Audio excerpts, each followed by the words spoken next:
Keep in mind these facts. You are engaged in an undertaking of major importance to you. To ensure success, you must have plans that are faultless. To ensure success, you must have plans that are faultless. Second, you must have the advantage of the experience, education, native ability, and imagination of other minds. This is in harmony with the methods followed by every person who has accumulated a great fortune. No individual has sufficient experience, education, native ability, and knowledge to ensure the accumulation of great fortune without the cooperation of other people. Every plan you adopt in your endeavor to accumulate wealth should be the joint creation of yourself and every other member of your mastermind group. You may originate your own plans either in whole or in part, but see that those plans are checked and approved by the members of your mastermind group. No individual has sufficient experience, education, native ability, and knowledge to ensure the accumulation of great fortune without the cooperation of other people. Yes, it is very true. So basically, no individual has sufficient experience, education, native ability, and knowledge to ensure accumulation of great fortune without the cooperation of other people. We can mark it here.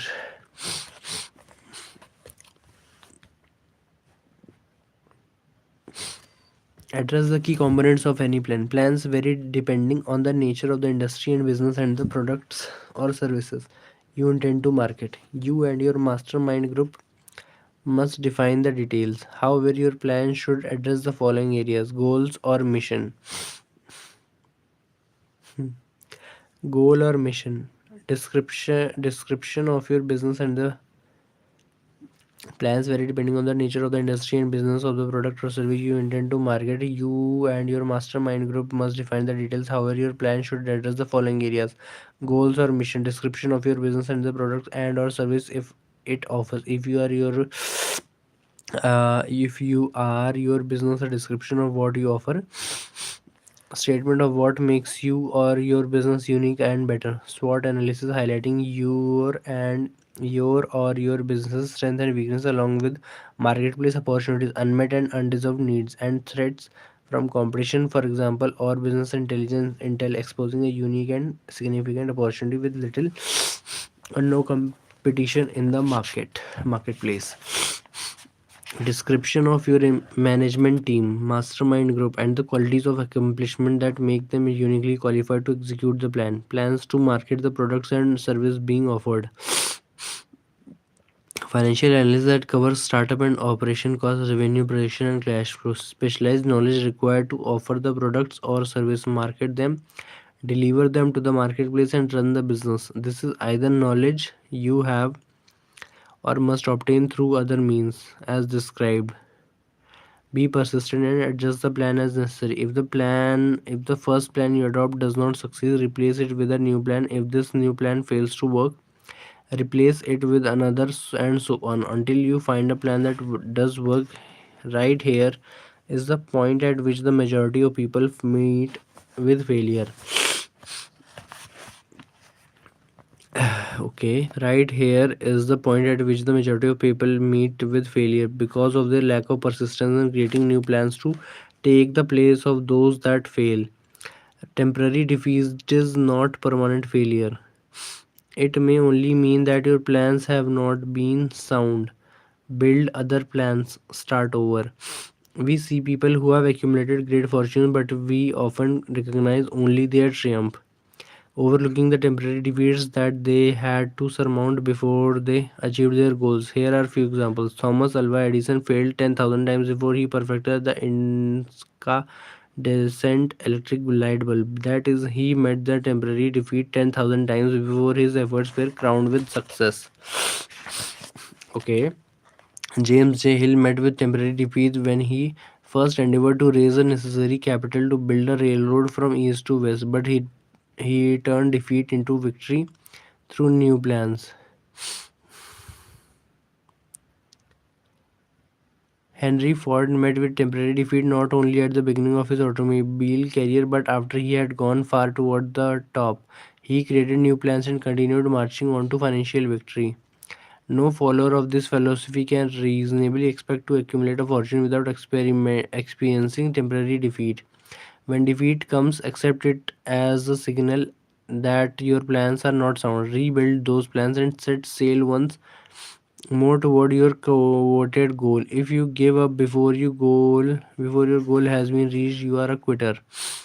A quitter never wins, and a winner never quits. Write this sentence on a piece of paper in letters an inch high and place it where you will see it every night before you go to sleep and every morning before you go to work. Plan the sale of service. Nearly all great fortunes began in the form of compensation for personal services or from the sale of ideas. Nearly all great fortunes began in the form of or from sales of sales ideas. If you do not have property or ideas to transmute into riches, then all you can offer are your personal services or specialized knowledge. Those who have lost their fortunes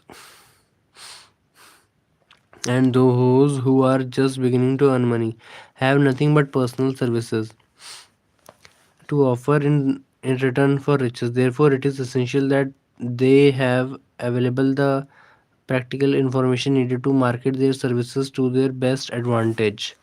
The remainder of this chapter has been given over to a description of ways and means of marketing personal services. The information here conveyed will be of practical help to any person having any form of personal service to market. It will be particularly helpful to those aiming to market their services as business or industrial executives. If you do not have a property or ideas to transmit into riches, then all you can offer are your personal services. Know when and how to apply for position. The information described here is the net result of many years of experience during which thousands of individuals were helped to market their services effectively. It can therefore be relied upon as sound and practical. Do your homework before applying for a position. Do your homework to identify positions that you find attractive and are qualified for, and to find out ways you can present yourself as a valuable new hire to prospective employers and recruiters. Decide exactly what kind of a job you want. If the job doesn't already exist, perhaps you can create it. Choose the company or individual for or with whom you wish to work. Study your prospective employer as to policies, personal chances of advancement, competitors, and clients. Look for opportunities the prospective employer may be missing out on or ways the business could be improved. By analysis of yourself and your talents and capabilities, figure what you can offer and plan ways and means of giving advantages, services, improvements, and ideas that you believe you can successfully deliver. Forget about getting a job. Forget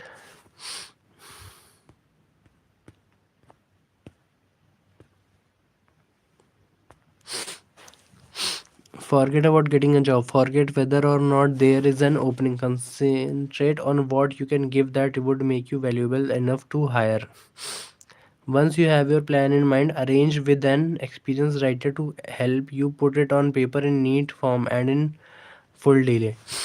See the later section. Information to be supplied in a written resume for details. Present it to the proper person with authority to make the decision. Every company is looking for people who can give something of value in the form of ideas, service, or connections. Every company has room for the person who has a definite plan of action to the advantage of the company. Person with authority to make the decision. Every company is looking for people who can give something of value in the form of ideas, services, or connection. Every company has room for the person who has definite plans of action to the advantage of that company. This approach may take extra days or weeks, but the difference is income, recognition, and advancement will save years of hard work at low pay. It has many advantages, the main one being that it often saves from 1 to 5 years of time in reaching a chosen career and income goal. Every person who starts or gets in halfway up the ladder does so by deliberate and careful planning, except, of course, the boss's son. Leverage media through Leverage media through which services may be marketed. Experience has proved that the following media offer the most direct and effective methods of bringing the buyer and seller of personal services together. Most people find work through networking connections, and networking has never been easier. Use websites such as LinkedIn, Facebook, and Twitter to create and grow your network and tap its power to find openings that match your knowledge, skills, passion, and goals. Employers tend to hire people they know or applicants referred by people they know, so when possible, approach prospective employers through a mutual acquaintance. Social media develop profile on websites such as LinkedIn, Facebook, and Twitter that accurately reflect your qualification and accomplishments and make you attractive target for prospective employers and recruiters. Become involved in relevant discussion groups where you can demonstrate your specialized knowledge and other qualities that an employer is likely to value. You may even create and manage your own blog to become a thought leader in your field. Applications, cover letters, and resumes. When applying for a position, focus on the prospective employer's need and when applying for a position, focus on your prospective employer's needs. Position, focus on the prospective employer's needs and how you are qualified to meet or exceed those needs. Instead of highlighting what you know, highlight specific ways you help past employers and what you can do for the prospective employer. Prepare your cover letter, resume, and application with expert guidance. See the to determine the type of information to provide. Recruiters are constantly seeking top quality talent in a variety of fields so they can sell talented individuals to employers on commission. Use social media as described above to make yourself an attractive and easy find talent online. Freelancer website. More and more businesses hire on demand so they can scale up and scale down their workforce to meet changing demands. You can now market your freelance services to prospective employers on a host of websites, including Elance, Fiverr, Freelancer, Guides, Arly Nerd, and Skillshare. Paid advertising. Advertising in newspaper, trade journal, magazine, and on internet may generate leads. Seek advice from the expert who understand how to prepare the advertising copy in a way that is most effective in promoting your value. Application in person. In some industries and situations, applying in person is most effective. Even when applying in person, however, you should bring a neatly typed cover letter and resume that presents your qualification writing. This provides a prospective employer with documentation to refer to the future to share with others who may be involved in making the hiring decision. Networking is a crucial component to effectively marketing your services. You must connect with people and maintain relationships in whatever field you choose to pursue. Prepare your resume. Prepare your resume as carefully as a lawyer would prepare the brief of a case to be tried in court. Unless you are experienced in preparing resumes, consult an expert. Successful merchants employ people who understand the art and the psychology of advertising to present the merits of their merchandise. One who has personal services for sale should do the same. Read the job posting carefully and to be sure to highlight in your cover letter and resume the experience, skills, and knowledge you have that made up match up with the employer's specific needs as described in the job posting. The following information should appear in the resume.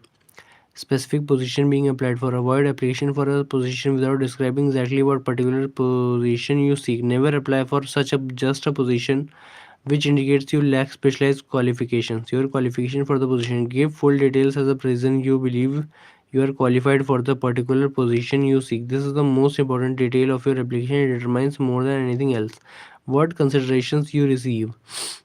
Experience.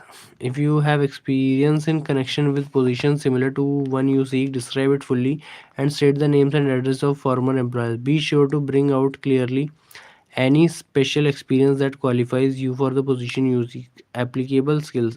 List skills you have that are needed to perform the advertised job. Your prospective employer is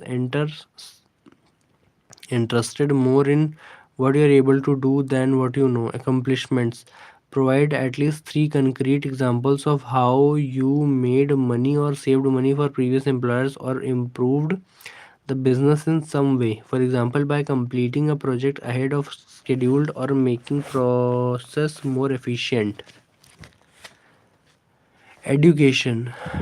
State briefly but definitely what schooling you have had and what you specialize in school, giving your reasons for that specialization. Wise employers will check references from previous jobs to verify your identity, knowledge, skills, and performance. Line up your reference in advance and provide at least three references and their contact information. References may include any of the following: former employers or supervisor, teachers under whom you studied, prominent people whose judgment is reliable. Knowledge of your prospective employer's business. Before applying for a position, do sufficient research to familiarize yourself thoroughly with the bad business and industry in which it operates. In your cover letter and during the interviews, demonstrate your knowledge and ask intelligent questions to show that you have done your homework. You may even have ideas about how to improve the prospective employer's business. In any event, it shows that you can take the initiative and care about the business and not just the job it offers. Offer to work on probation for a week or a month. Work on probation for a week or a month or for a sufficient length of time to enable your prospective employer to judge your value without pay. This may appear to be a radical suggestion, but experience has proven that it seldom fails to win at least a trial. If you are sure of your qualification, a trial is all you need. Incidentally, such an offer indicates that you have confidence in your ability to fill the position you seek. It is most convincing. If your offer is accepted and you make good on it, more than likely you will be paid for your probation period. Make clear the fact that your offer is based upon your confidence is your ability to fill the position. Your confidence is your prospective employer's decision to employ you after trial. Your determination to have the position you seek. It is not the lawyer who knows the most law, but the one who best prepares the case who wins. If your case is properly prepared and presented, your victory will have been more than half won at the outset. Do not afraid of making your resume too long. Employers are just as much interested in purchasing the services of well qualified applicants as you are in securing any employment.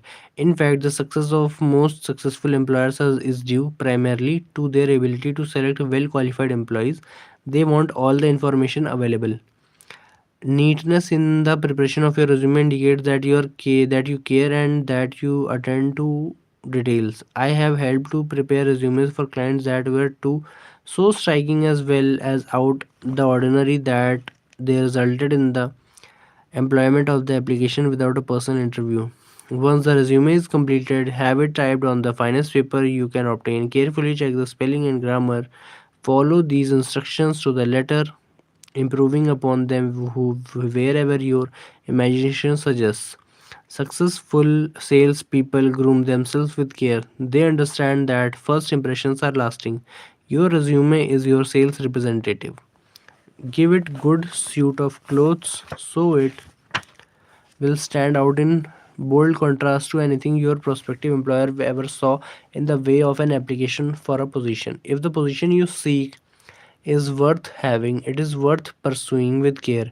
Moreover, if you sell yourself to an employer in a manner that impresses him or her with your individuality, you probably will receive more money for your services than from the very start than you would if you applied for employment in the usual conventional way.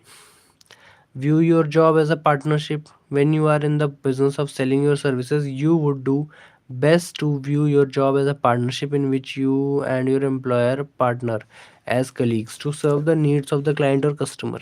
In the past, employers and employees have bartered among themselves, driving the best bargains they could with one another, not considering that in the final analysis they were in reality bargaining at the expense of the third party, the customers they served. In the past, employers and employees have bartered among themselves, driving the best bargains they could with one another, not considering that in the final analysis they were in reality bargaining at the expense of the third party, the customers they served. The time will come when the golden rule, not the rule of gold, will be the dominating factor in the marketing of merchandise as well as personal services. In the future, both employers and employees will recognize that they are no longer privileged to drive bargains at the expense of those they serve. Drive bargains at the expense of those they serve. The real employer of the future will be the customer. This should be kept uppermost in mind by every person seeking to market personal services effectively.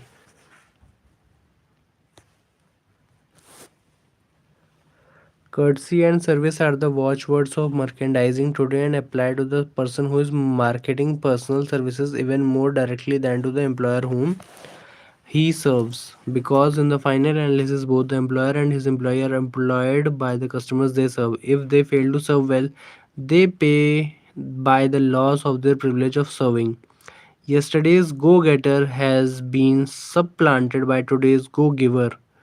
The provider who gives the most value is in high demand and attracts the highest compensation for the services provided.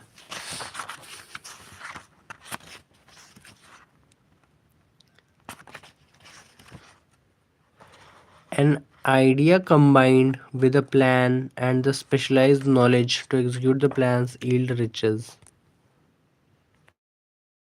Idea combined with a plan and specialized knowledge to execute the plans yield riches. Knowledge is power only when organized into a definite plan of action for achieving a definite goal. Specialized knowledge does not have to be in the possession of the person who accumulates the fortune.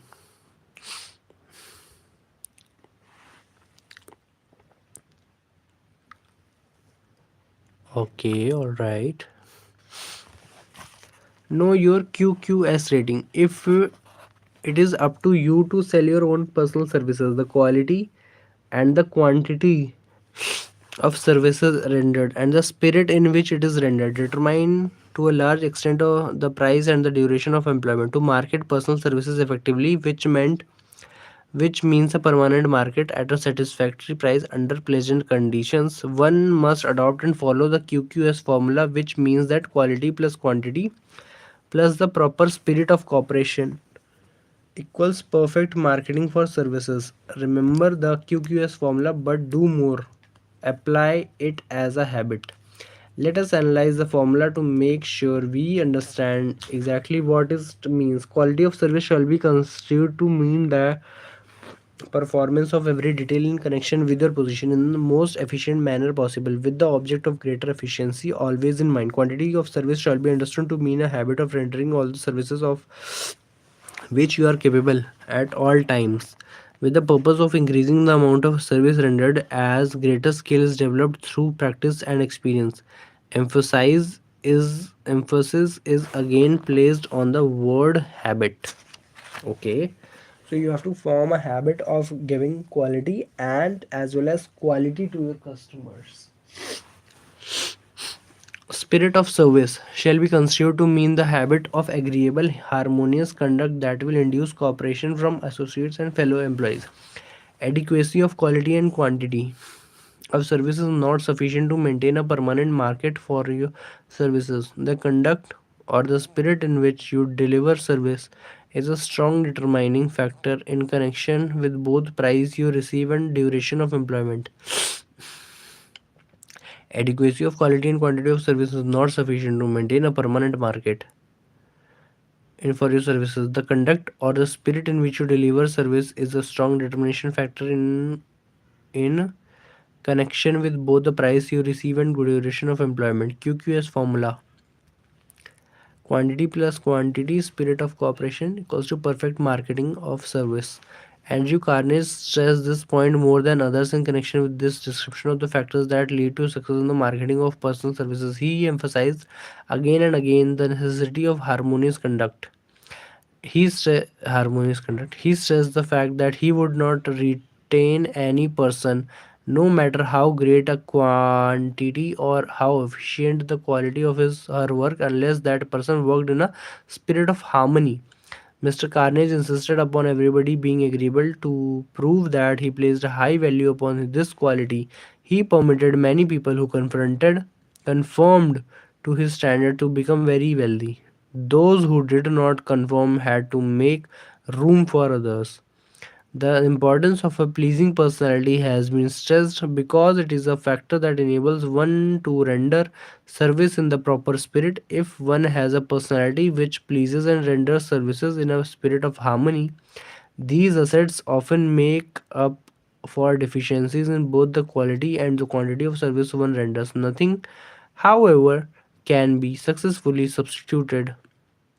Nothing, however, can be successfully substituted for pleasing conduct. Huh? If one has a personality which pleases and renders service in a spirit of harmony, these assets often make up for deficiencies in both the quality and the quantity of service one renders. Nothing, however, can be successfully substituted for pleasing conduct. Okay. To earn more, be worth more. When you sell personal services, your brains, you are subject to exactly the same rules of conduct as the merchant who sells merchandise. Your employer is your customer, and to maintain the privilege of serving your customer, you must supply merchandise, your services that your customer finds valuable enough to pay the amount you charge. If your QQS rating does not warrant the fees you charge, you will not be in business very long. We emphasize this point because the majority of people who live by the sale of personal service make the mistake of considering themselves free from the rules of conduct and the responsibility attached to those who are engaged in marketing commodities. As a result, they may expect higher compensation than their services are worth. Before you start to negotiate for a raise, seek employment elsewhere, or set fees for your services, be sure that you offer something of value commensurate with the compensation you expect. It is one thing you want money, everyone wants more, but it is something entirely different to be worth more. Many people mistake their wants for their just dues. Your financial requirements or wants have nothing whatever to do with your worth. Your value is established entirely by your ability to render useful services or capacity to induce others to render such services. The folly of ignorance in this matter was displayed by a young man who applied to the manager of a well known business for a position. He made a very good impression until the manager asked him what salary he expected. He replied that he had no fixed sum in mind, lack of definite aim. The manager then said, "We will pay you all you are worth after we try you out for a week." "I will not accept it," the applicant replied, "because I am getting more than where I am now employed." He knew that his current employer was paying him more than he was worth. Otherwise, he would have jumped at the opportunity to prove the value of his services and command higher compensation. If you want more money, be worth more money. Take inventory of yourself. 28 questions.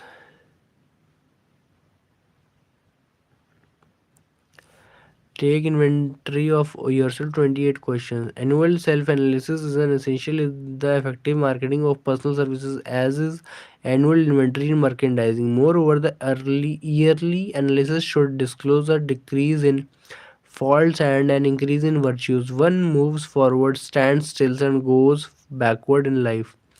One's object should be, of course, to progress. Annual self analysis will disclose whether progress has been made, and if so, how much. It will also disclose any regression. The effective marketing of personal service requires one to move forward even if progress is slow. Perform your annual self analysis at the end of each year, so you can include in your New Year's resolution any improvements that analysis indicates should be made. Take this inventory by asking yourself the following questions and by checking your answer with the aid of someone who will not permit you deceive yourself as to their accuracy. Have I attained the goal that I established as my objective for this year? You should work with a definitive yearly objective to be attained as part of your major life objective. Have I delivered service for best possible qualities of which I was capable? Or could I have improved any part of this service? Have I delivered service in the greatest possible quantity of which I was capable? Has the spirit of my conduct been harmonious and cooperative at all times? Have I permitted the habit of procrastination to decrease my efficiency, and if so, to what extent? Have I improved delivered service in the greatest possible quantity of what I was capable? More than that, has the spirit of my conduct been harmonious and cooperative at all time, most of the time? Have I permitted the habit of procrastination to decrease my efficiency? If so, to what extent? Not at all. Have I improved my personality, and if so, in what ways? Oh, I would say yes. Have I been persistent in following my plans through completion? Yes. Have I reached decisions promptly and definitely on all occasions? Promptly. Uh, Most of the time, I would say. Have I permitted adding one or more of the six basic fears to decrease my efficiency? Yes. Have I been either overcautious or undercautious? I have been overcautious. Has my relationship with my associates in work been pleasant or unpleasant? If it is has been unpleasant, has the fault been partly or wholly mine? No, not at all. Have I dissipated any of my energy through lack of concentration of effort? Dissipated any of my energy in through lack of concentration of effort? Has my conduct towards my associate been such that it has induced them to respect me? Yes. Have I expressed either openly or secretly any form of egotism? I would say 50%. Have I been intemperate in any of the habits? Yes. In what way have I improved my ability to render service? Understanding the pain points of the customer.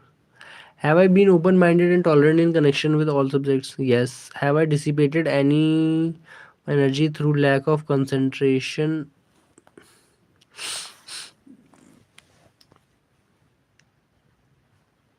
Have I dissipated any of my energy through lack of concentration of effort? Yes. Have my opinions and decisions been based upon guesswork or on accuracy of analysis through both? Have I worked have I followed the habit of budgeting my time, my expenses and my income, and have I been conservative in these budgets? Yes. How much time have I devoted to unprofitable effort which I might have used to better? More than 50 hours, even more than 200 hours. How much I rebudget my time and change my habits so I will be more efficient during the coming years. Rebudget my time. I can rebudget it. Have I been guilty of any conduct that was not approved by my conscience? No. In what ways have I rendered more and better service than I was paid to render?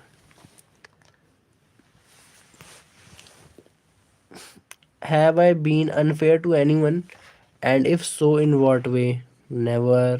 If I had been the purchaser of my own services for the year, would I been? Definitely not.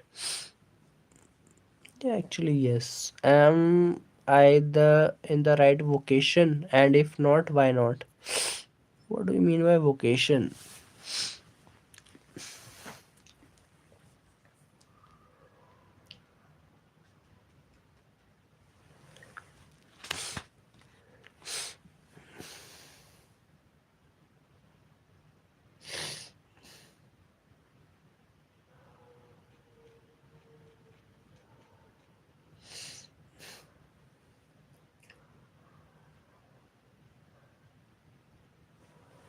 Okay, okay, okay, okay. भाई क्योंकि sales हो नहीं पाएगी मुझसे. This is the reason. Has the purchaser of answer been satisfied with the 100, and if not, why not? Absolutely not. What is my present rating on the fundamental principles of success? Making this ratingly fairly and frankly. 7. And have you checked by someone who is courageous enough to do it accurately? The effective marketing of personal services requires the effective marketing of personal services requires one to move forward even if the progress is slow. Complete assimilation and understanding of the information here conveyed will be helpful